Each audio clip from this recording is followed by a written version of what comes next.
right, we're back with hiring and retaining DJ staff series that we've been in. And on this particular episode, we're going to talk about what to look for in staff members to get them to the interview. This is not what you're looking for when they're in the interview, but to get them to even the interview stage. So I'm with, again, my good buddy, Chris Romero from Cutmaster Music in Albuquerque, New Mexico. We're going to tackle this topic together. Why don't you start? What are some things that you get a ton of different resumes in, let's say through your Indeed network, which you talked about in the last episode. What then is the qualifier to bring them into the next stage, which would be interviewing them?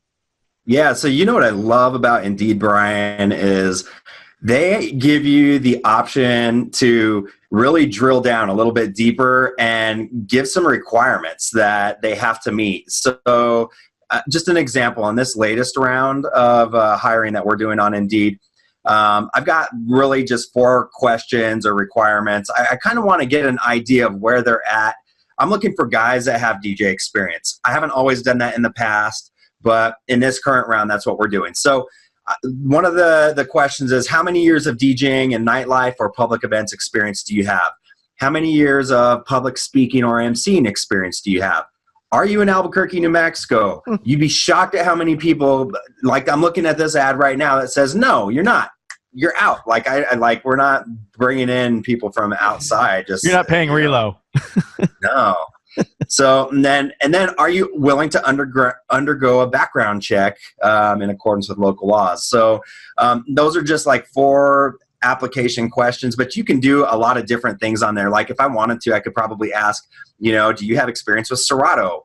Things like that. I want to get just an idea of where they are at in their DJ world, and sphere, because right now I need some guys that have a little bit more experience. So are these required answers, or are these like, hey, they can bypass some of these if, and then you're just kind of like, well, they didn't answer these questions? So Indeed gives you the option. You can say, so it's kind of cool. Like if I wanted Indeed to just say they have to meet all of these specific requirements before you even show me the application, it can bounce them. If they don't meet one of them, Indeed just bounces it. It doesn't even hit my inbox. Or I can make it optional, because maybe, like I put, how many years of DJing and nightlife or public experience do you have? I think I can actually put a number. If they don't meet like 2 years, I could say that, have it bounce them. But maybe I don't want to do that. I want to, if there's a bunch of guys that come in and they've only got 1 or 2 years, but they're pretty good, like I want to know, right? Like I want to meet that guy. So you've got options, and it's pretty nice. That's awesome. We haven't gone to that length of actually creating questions like that. But in general, what we do have on our ad, the first thing is that we ask them to include a resume. So if they don't put a resume with it, not that they're always bounced, but that generally they are, because if they don't include that, forget it. The second one would be that in the ad itself, we actually have a little line that says, please submit a creatively written paragraph on why you think you'd be a perfect fit for the job. Now, I'll be honest with you, we've hired some people that haven't filled out that answer, but if I see that they've actually completed that, it bumps them up on my radar. You know what I mean? Bonus. Yeah. Absolutely. We do the same. We've got at the very bottom of our description, it says, reply with, can't wait to rock events with Cutmaster Music. And I mean, that's just a little detail, right? Like it's one of those things, like how detail oriented is our industry. And if you're able to read through a description and give a little detail, totally bonus points.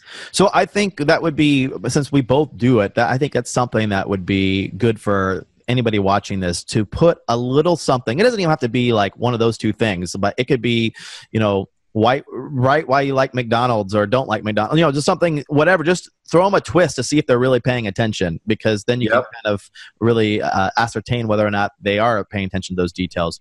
Beyond that, I look at those resumes, and a couple things I'm trying to see that they've got experience in. One is customer service experience in any regard, whether it's retail or a restaurant, or they work at a school, anything where they're dealing with people. That's a good thing for me, and that's a pre-qualifier. If they don't have that, generally we're not even going to look for them at all. Bonus if they've got some kind of musical background. I wouldn't say we can teach that part of it. I feel like the customer service thing, that's like you either have it or you don't. Music, you can kind of like at least, I can show a guy how to mix, but to be nice to somebody, that's a little bit tougher to make happen. And then third is, if they're currently working, we get a few people who think this is like the greatest thing since sliced bread to have a job doing DJing work. And none of our employees, we have one person who's full-time with us, and that's rare in our area. Most DJs are part-time. So if people are looking to like quit their job to do this, it's not a good fit, because we're not going to be able to pay them enough to make that reality. This is definitely a part-time job. And even though we say that, I look in the resume to say, if they say that they ended it already or that's not current, probably not a fit. Yep. We're the same. That's why I'm looking for guys to be here in Albuquerque and not, out in Tampa, Florida, looking at jobs here. Yeah, we're not that. That's not us. Yeah. Yet. Yet. I know. We're getting there one day. The other thing I'd say, too, is age. We've always looked for people 18 and over. Generally, the sweet spot for us is like that right over 21 age, 21, 23, somewhere in that range. But you'd be surprised. I think DJ culture is young. So there is a lot of folks like just out of high school or even still in high school who actually apply for our job. And while they may be a good fit as a tech or, a summer intern kind of thing, generally those kind of folks are looking for something else once they're out of high school anyway, that this isn't serious. Right. You know what I mean? And since we're doing like a once in a lifetime, event, I got to have some people who have some more skin in the game, who are really understand the magnitude of what we're doing. And that should be a topic for another episode of what things not to not look for, because I seem to get a lot of inquiries from the younger. You're right. DJ culture has really taken off in the last 5-6 years or so. And we get a lot of guys that come in and they're like producers, right? And then I make music, but then they see our videos and we're fist pumping and, oh yeah, I want to be a DJ and this and that, but they don't quite get it. Right.